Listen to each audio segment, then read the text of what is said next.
Assalamualaikum warahmatullahi wabarakatuh. Saya Putri Dami Alisha binti Muhammad Fazali ingin menceritakan berita teknologi dan digital. Berita teknologi hari ini menyentuh tentang penggunaan internet dalam kalangan murid. Seiring dengan pengembangan dunia digital, internet menjadi salah satu medium penting dalam proses pelajaran. Melalui internet, murid dapat mencari maklumat, menonton video pelajaran dan berhubung dengan guru dan rakan-rakan secara maya. Namun begitu, penggunaan internet haruslah dengan bijak dan berhikmah.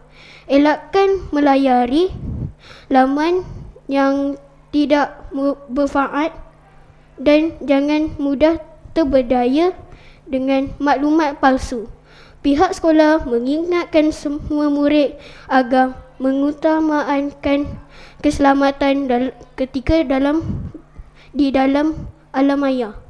Gunakanlah teknologi untuk kebaikan kerana masa depan negara bergantung pada generasi muda yang cilik teknologi.